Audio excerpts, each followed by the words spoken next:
Oops. I just pulled my webcam down. Does it still work? Just a second. Yeah, it still works. What up? Alright. Take a look at that. It is I, Mysterio, Master of Illusion! Okay. Look what I can do! Oh, shit! Wow, congrats. That's amazing. Okay. That's great. Hey, do you remember when Blizzard suspended a Hearthstone esports player for supporting No, I totally Hong Kong forgot. during a live stream, and also suspended 2 of the casters who were with him? Do you remember that? Do you remember that? Do you remember how Blizzard hid behind a vaguely written clause that allowed them to do it? Yes. In a move that looked as if they were placating China, Yeah. so many corporations do, because Yes. they're desperate for the amount of money that the Chinese market makes for them. Do you remember? I've heard of that. Do you remember when Blizzard waited a working week to respond to it and then put out some non-committal guff late on a Friday to avoid the news cycle? Do you remember? Do you remember? Huh, Craig? What's that? Oh, they announced Diablo 4 and Overwatch 2? Oh! All's forgiven then. Why were we ever annoyed?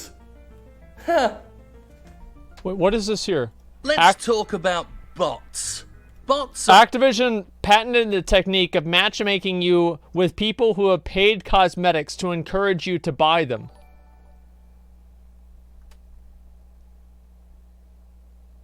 Holy shit. Now, long video from Noxious about Diablo itemization. Yeah, we're going to watch that too. I want to get into the Diablo videos after this. I just wanted to see this real quick. Yeah, we're going to watch Diablo videos after this. Test your guild's ability to listen and take direction. Yeah, I'll do that soon. We'll see what happens, 8B. Right now, I don't want to deal with it right now, though. I will do it soon, though. are nothing new. It's a good They've idea. been a part of video games for exactly 155 years. They pad out a party in a multiplayer game that doesn't have enough players, like in Ubisoft's classic game that everybody loved, For Honor, where the existence of bots was essential at launch due to the fact that the game's online mode was very, very bad and you couldn't connect to real humans.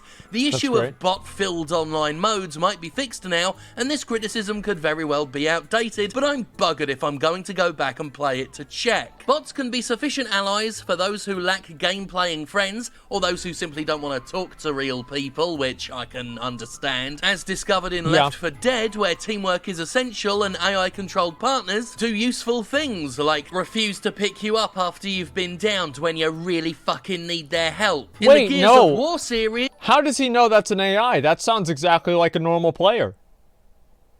Maybe they programmed the AI to actually behave like normal people. Yeah, this sounds exactly the same. Co-op AI partners have been incredibly useful for refusing to pick you up after you've been downed when you really fucking need their help. Basically, if you like lying around bleeding out on the floor, bots are there for you.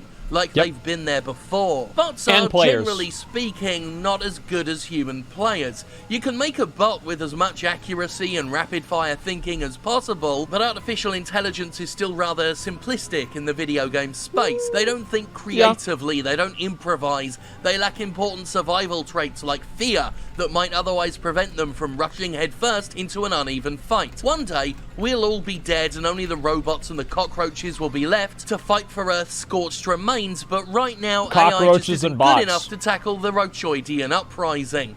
On top of this, bots are usually handicapped by design to not outclass human players, which makes them comparatively easier foes in a game. Plus, you know, bots are just weird, inhuman, and behaviourally distinct as a result. All that said, bots can still be mistaken for human players when they're not obviously flagged as bots, and this has come up with a few important games lately. PUBG Mobile did this, right? If a bot has been given a username similar to something a human would use, and there's no exterior indicator that the enemy on screen is anything but a fellow player, exactly how honest is that?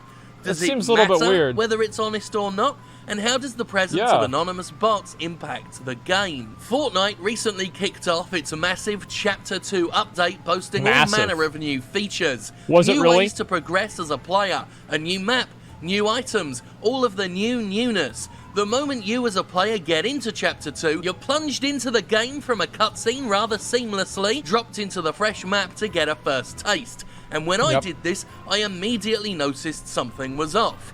I was winning for one thing. Now look, I'm not terrible at Fortnite, but I'm not a particularly good player either. Almost always surviving to the last quarter or so, I can but relate. struggling a bit more. Yeah, I can relate to that a lot. In this very first game of Fortnite, I won it with startling speed, and the opponents I dispatched along the way were clearly not up to the task of putting me down. Gem's a god at Fortnite, holy shit. Staring at me for a few seconds before shooting, if they did, and failing to hit me whenever they pulled the trigger. Every foe I'd encountered in this initial Fortnite round not only behaved as if they'd never played Fortnite before, but as if they'd only just started playing video games at all. I could have met a few human players here. I could not have. I'll never know. They had usernames like any other player, so I could only guess based on their behaviour. In playing further, I've discovered the presence of bots has fundamentally changed the way I approach the game. Before Chapter 2, I'd play slow, careful and paranoid, always fearing a sniper's bullet from miles away. With the bots, or you just run out there, dude. Shotgun round you just every run out corner. there, fuck them. Now, I'm wandering around the map rather carefree, fearless of enemy resistance until most of the competitors have been eliminated, and the truly dangerous foes are all that's left. Now, admittedly, what's also helped is skill-based matchmaking, which means my terrible ass is playing with other terrible asses. But that actually plays into the engagement factor we'll be talking about later, and nonetheless, just knowing that there are automated players in there that are stupid has had a profound psychological effect on the way I approach the game. Now, in one way... It's the same way. Like, I'm the same way. Like, if I know I'm going up against somebody good, I'll actually play worse because I'll be worried about doing something wrong. But if I play against somebody who's shitty, I'll play much better because I know I'm going to win. I don't know if that makes sense. It probably doesn't. You could argue that playing more aggressively is a positive trait. And of course, the existence of easier opposition is giving the casual player a better shot at success, and likely way more encouragement to keep playing it. In another way, however, this is a somewhat cheap and deceptive way to retain an audience. Fortnite developer Epic Games has been a little bit shifty, it's like having not bots really and shit like that in when game. It comes to the bot question, leaving the community to speculate, theorize, and cook up conspiracies. One common question that's since popped up is this: how many of our kills in Fortnite have been truly earned in battle, and how many have simply been handed to us on a silver platter by subpar AI? You thought you were playing with humans? 'Twas but another nefarious illusion. Okay, dude. Okay, dude. I've got nothing better to do. Yep. Whoa, Same. That's why we're watching the video. In a really interesting article. So yeah, I mean, the thing with bots and everything in game is that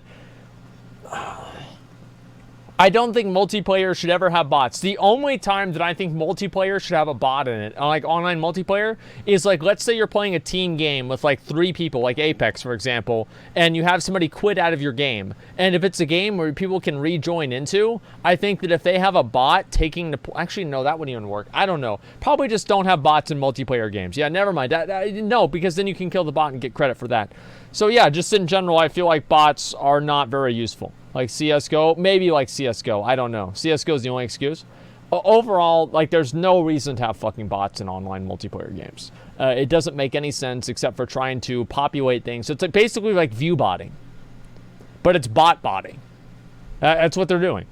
Article on Fortnite bots, writer Carolyn Petit remarked on their eerie, almost horror-like presence in the game, discussing how their inhuman quirks, such as building single walls without rhyme or reason, makes them come off like alien creatures or mixed-up zombies. More crucially, she described the sense of doubt that bots have instilled in her experience. Now, I score an elimination and I experience a feeling of deflation, she wrote. I don't understand what the bots are meant to accomplish. Their behaviour is too rudimentary to help me be better at the game in my encounters with human players. Is Fortnite just trying to stack the odds more in my favour, to to serve me a victory on a silver platter? You know what I really think that it is with Fortnite, for example? I think the fact is that people have gotten so fucking good at Fortnite that if you're a new player, you're just going to get your shit kicked in to a degree that makes the game unfun. So Epic thought, okay, well, how can we make people come into the game that are absolutely fucking terrible, right? How can we put somebody who's in the bottom of the food chain in the middle? And what they do is they add in bots that are at the bottom of the food chain that these fucking dog shit ass players like myself can fight against, and I can get a 10 bomb in a game. I hit 10 kills in a game, right? And like 9 of those were bots, and the 10th guy, I killed him at the beginning because I got a shotgun. He didn't get anything, right? Fuck him. But anyway, like, that's why I think they did it. They probably did it because there are so many people that probably start playing Fortnite and they just get absolutely fucking dunked on by somebody who's like, you know, Tfue level of skill, and they have no idea what the fuck's going on. So I actually think this is why they made these changes. It makes sense to me. Yeah, it does. It makes sense. I won't lie, even with bots, there's some kind of chemical satisfaction some part of my brain gets from scoring 4 or 5 eliminations in a single match. Something that was almost unheard of for me when all my opponents were human. But I don't want the game to give me these hollow ego boosts and empty victories. It's so sad, man. I'm terrible at the game. It really is. I'd love to get better, but I don't want you letting me win just so that I can feel better. It's insulting. And herein lies the rub. Many players have described feeling great about their performance in a game, only to become let down once they remember those kills were probably scored at the expense of dim-witted programs masquerading as people. And that's just those who even know about the thing is, like, they can make really good bots. Like, they can make bots probably that can beat somebody in Fortnite. They could probably make a bot, if they spent a long time on it, they could probably program a bot that would never lose in Fortnite almost. And I know they can do that with League, right? They have like a super really good League bot as well. And I think they could absolutely make a better bot than what they have. And I think they intentionally have them to be shitty to make bad players feel good whenever they kill the bots. And then most bad players don't even realize they're bots. So, I mean, shit, most players call the bad players anyway bots. So it's like, what's the difference? I mean, Epic's just following suit with the player base, if anything. The bots. Fortnite isn't exactly upfront about their presence, and those casual players being encouraged by the easy victories likely aren't even aware of their existence. To them, they're just doing better at the game now. Now, many people might not have a problem with that. I mean, what they don't know won't hurt them, right? But I do feel, personally, that this is something of a grey area. And in a monetized game that relies on engagement to keep players invested, involved, and subsequently spending money, I have a bit of a problem with that. We'll talk more about engagement in a moment, but first, let's look at a slightly more dishonest game, one that really rubs me the wrong way, the piece of shit mobile dross that is Mario Kart Tour. Is it that bad? Mario Kart Tour is worse than Fortnite when it comes to dressing bots up in human clothing. You see, Mario Kart Tour doesn't have an online mode at all, not yet. While one is planned in a future update, the current game simply pretends that every race you have is online. Every racer has a distinct username, some of them written in other languages to falsify a worldwide player base. Not once during the game does Mario Kart Tour itself tell you that, hey, you might think you keep winning races against other players, but you're not. It's a sham. What if they actually released the online multiplayer, but it's actually just not online multiplayer? Like, they're like, all right, guys, it's finally out. And then they're like, okay, cool, I can play against everybody. And they just change the bot names. I don't know why. I just think like that. It's so funny. I hope they do that, actually. I do. Fucking lie. Just hilarious. Like Fortnite, this has a distinct impact on the way someone could interact with the game. Yeah. I personally played it far longer than I might otherwise have done because I didn't know it was all fake. I thought I was doing pretty well at the game and winning felt pretty decent, so I kept doing it. At least until it was obvious that the game was total bullshit. Just try playing it with the fuck-awful motion controls that don't work. You'll still get into first place despite bashing into walls all the bloody time. If you don't know that it's all pretend times, you think you're winning, and if you think you're winning, you'll feel encouraged to keep playing. Let it ride, as they say. And the more you play, the more you're entrenched in that game's economy, and the more entrenched in the economy you are, the more tempted you may be to spend cash on it. Making this even more insidious is the fact that many of the bots use premium characters and unlockable cosmetics found in Mario Kart Tour's gamblerific loot boxes. Premium skins in games create a haves and have-nots economy. Players wearing them demonstrate to other players that spending money on the game is fashionable, socially acceptable, the normal way to play. So they have like basically, it's basically like, what is this, like the Stepford Wives or something like this? Like you program in bots with all the best cosmetics to make the normal people feel bad? Holy shit.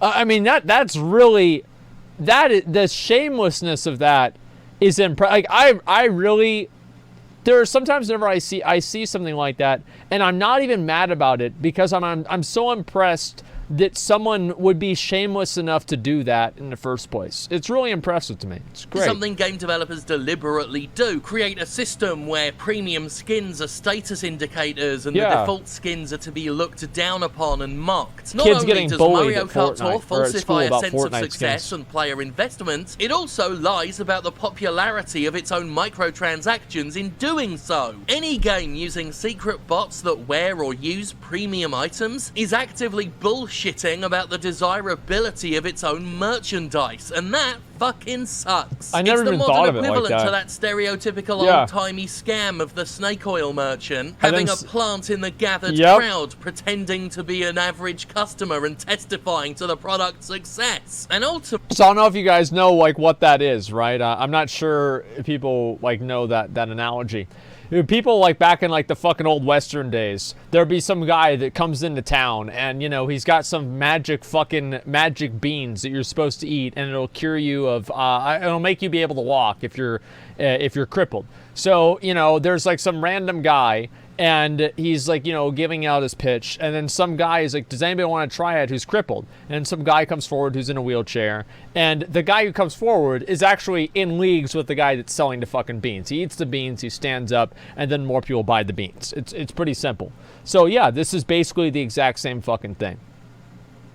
ultimately, all this comes down to that word I mentioned earlier, engagement. Mainstream video games aren't about entertainment anymore. If they were, more AAA video games would have actual content in them at launch. No, they're about engagement. And there is a distinct difference. Engagement has become one of the most important factors in modern media. It's become prioritized over actual enjoyment because it renders any interaction with a piece of media down to numbers on a page regardless of context. Whether someone is having fun or just repeatedly doing chores in a game doesn't matter. Only the interaction. On YouTube, engagement is measured not just by views, but by comments and the like and dislike bar. Whether those comments are positive or negative doesn't matter. It only matters that there are comments. To the point where many commenters are trying to support their favourite channels by just leaving comments saying, I have nothing to say, this is just for the engagement. That's why I've said before, like, if you don't like a video, don't watch the video. Don't dislike it, don't like it, don't comment on fuck you, because all of those things increase the engagement, and it makes the algorithm for YouTube think, oh wow, people keep interacting with this video, better show it to everyone. And that's what happens. So if you don't like a video for whatever fucking reason, you need to make sure that you just ignore the video. That is the smartest and best thing to do. Ignore the fucking video. That's obvious? No, it's not obvious. Why would it be obvious that disliking a video would make it show up more often? Like, how is that obvious to anyone? This is not obvious at all. It's completely counterintuitive. But that's the way the Google algorithm works. Whether the video has more likes than dislikes doesn't matter. The algorithm treats them as identical. Groups that come together to mass dislike a video they hate actually only help those videos. Yep. The almighty algorithm doesn't care whether you like or dislike That's something. how my videos get so many views. The algorithm only cares that's how I get so many views. This is why because like there are probably less people that like me than like maybe some other people on YouTube, right? But if you combine the amount of people that like me and the amount of people that hate me, That's a lot. That's a lot of people. And so even if they watch my videos, like you can go and look at this anywhere. Like I'll go ahead and I'll pull this up. Asmongold reacts. Let's see here. Asmongold reacts to worst BlizzCon. Where's something good here? Let's see. Troll by Weebs video. Okay, all right, here we go. Let's see here. This is Asmongold returns. And I'll go all the way down here. We'll read the comments here. And people will be no doubtedly talking shit. No doubtedly talking shit in the comments. And like all of these people are actually promoting these videos because they keep commenting, man, I don't know how do I get this off of my timeline, man? I fucking hate Asmongold. I hate him. Why is there anybody else that's getting these videos always in your timeline? I hate this guy. And then other people, new Bellier video, I get it, man. Found no hate comments. Well, I mean, the thing is with this is it's like a gameplay thing, right? It depends on the type of video. Asmongold, that's not really a hate video. How does this guy have a life? Jeez. Imagine being upset about something being made easy, not to grind out a raid clear. Let's see here. There's plenty more of them. Freaking Spurgs understanding this is a small celebration of some raid bosses. I think it's nicely done. Yeah, so there are hate comments. You've just got to scroll all the way down here. You know what I mean? This is ridiculous. Listen, guys. There's plenty of hate comments. I've read many of them. Neil vs. Babyface, the new China law that helps kids. Who gives a shit? Those fucking auto-playing videos have become so popular on websites now. Because whether you pay attention or not to those videos is immaterial. You're just there as a number. That's right. Watch it, don't watch it. You're so just long as a it number. played on your browser, that's what made it a success. And how fucking soulless is that? This isn't exactly a new phenomenon either, since television ratings have boiled down audience responses to cold hard numbers for decades. Yeah. Indeed, it was parodied years ago on the BBC sketch show That Mitchell and Webb Look. Yep. You know, that show that everyone remembers because of the baddies. Are we the baddies? Skit. So it's coverage of idiots behaving idiotically for an audience of idiots. Not just an audience of idiots. There'll be a lot of other people who flatter themselves they're watching with a sense of irony and in some way haven't been taken in. And remind me, how do these ironic non-idiots show up in the ratings? They show up the same, my friend. They show up just the same. So it goes for Fortnite, Mario Kart Yep. Tour, any other game, They're making it just easier for players to keep engaging with their products. Oh, I It think doesn't that's so matter if funny. you're good at these games, if you're even playing them with any sense of skill or enjoyment, Yep. if you're playing it out of habit or addiction or genuine fun. You show up exactly the same, and so long as you're engaged, so long as you keep going back to the routine, that's all games need. This is why so many games have daily login bonuses. Why there are Daily login bonuses. Oh, is there a game that we can think of that has daily login bonuses? I don't know. It might be a couple that's doesn't Fortnite have that, or yeah. So actually, like, yeah, every game has that now. It's not even like I can't make a joke about WoW. Because, like, every game has daily login bonuses. Like, WoW, like, Classic is, like, one of the only games that doesn't. It's insane. Oh, SRS doesn't? Yeah, because it was built before these games became popular. Perpetual repetitive strategies events, became popular. why they feature so much grinding, why there's so much farming and crafting and resource collecting and monotonous bullshit. It's why even when you pay for things like XP and currency boosters to skip the grind, you're still encouraged to keep playing because those boosters often have expiry dates and you need to maximize your investment by playing as much as you can until the time limit on those boosters is up. And then you buy another one. How nefarious is that? None of it's designed primarily to entertain you, it's designed to encourage compulsive habitual play. Yeah. You may get shallow endorphin rushes from positive feedback in these games, but the content is so repetitive and threadbare you're playing it out of sheer routine. The industry has a term for this cynical game design: hook, habit, hobby. This isn't me just guessing at the industry's motives. We watched they that have shit. names for this Remember shit. that? In our quote from Carolyn Petit, she said she didn't know what the bots in Fortnite are meant to accomplish. It's easier to understand their goal when you remember one simple thing. They're not in the game for our benefit. They are in the game for Epic's benefit. Whenever something is implemented in a game that doesn't make much sense, especially when it fundamentally changes the game, the way that bots have in Fortnite, it's... I think that's actually a really good way to say it. Have store mounts or any of these things made the game better in WoW? No, not really. Like, maybe the presence of those mounts would make the game better, but the distribution method, no. Same with a lot of the other, you know, bonus items and stuff like that they have. It's not about making the game better, it's about making the company more money. And whenever game design decisions are made based off of how can this make the company the most amount of money, you know, it's a bad path to go down. It's always worth asking what the corporation behind said game is getting out of it. The answer for Epic is simple. It's getting engagement. It's encouraging casual players to keep playing, and even experienced players are getting a basic, if very hollow, rush from increasingly impressive kill streaks. And whether you know your victory is hollow or not, you're a number that shows up to Epic exactly the same. You're engaged, and that's all that matters. If content is king, engagement is the emperor. And more, the emperor is seizing the king's land.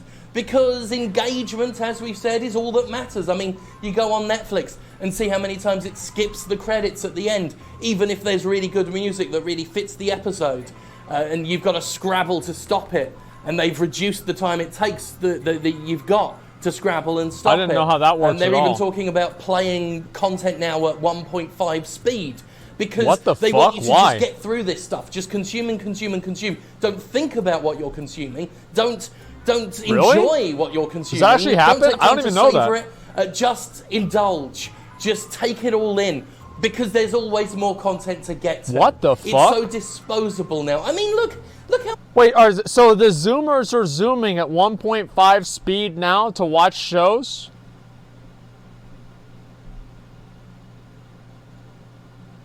What the fuck?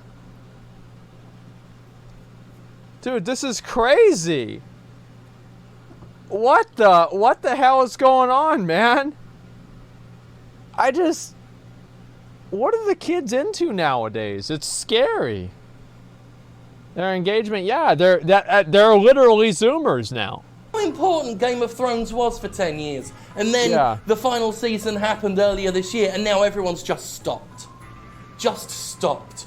Because we don't have a chance to truly absorb the content, just engage with it, just rant about it on social media for like a day, and then move on to the next content for like a day. You've got to complain about that now. There's so much, there's always more, and it never stops. Actual content, real entertainment has become more and more disposable, and I realise I've gone from talking about bots to something completely different. In fact, there's probably a whole other video we can do on the topic of just how disposable entertainment has become. Well, yeah, of course. And has been slowly becoming over years. It's because there's no fucking checks for entertainment now. Anybody can come out and do entertainment. Like Twitch, like there's no wall like preventing me from like streaming. But for example, right? I mean, as long as I have my channel that I can do things on, I can stream and do whatever the fuck I want. So there's not like a filter for people that are like really bad at entertaining or stupid or annoying or something like that. Those people, they're just going to do what they're going to do. And nowadays, there's nothing that really kind of distinguishes like good content from bad content. And so that's obviously why we have this shit happen. It really is quite sad, but then who am I to talk? Within 24 hours you will all have forgotten that this video even exists, and so will I. So will everyone. Sad. Very sad. Thank God for me. My name is Ninjas, it's the day hinges. How I use my sword, how it singes. I'm Zitsuland. Dude. What the fuck is that? I don't even know what to say, man. Like, I just in general, like, yeah, he did the thing, exactly. He'll make another one. Well, no, it's just like in general, like microtransactions and like the like having bots in the store, or sorry, bots in games that are using the premium skins in order to create like an artificial idea of there being demand for the skins and show people that, oh wow, this is the culture of playing the game and you're wearing these skins, etc. Like obviously that kind of stuff is complete fucking cancer. There's nothing good about that. Look at this right here. Already. Literally 20 minutes ago, man. 20 fucking minutes ago, I've already got a video up right now. Wow. Who even who commented on this? I'm actually curious. Who comments on this video? Man, Asmon's always moving his jaw and touching it. No, I don't. First, who's? Asmongold is really living a classic experience. Every single video you can see his characters being carried through dungeons 24/7. Go back to retail. See? David Robe. Asmongold is a crap player. Worst of them all. People watch him because he's entertaining, not good. That's true. That's very true. I focus my time on being entertaining and not good at the game. That's 100% true. But no, listen. This is so David Rabe right here is actually helping he's helping my analytics. He's promoting this video by complaining and talking shit. This is exactly what he was talking about. Thank you, David. Thank you so much. The fuck?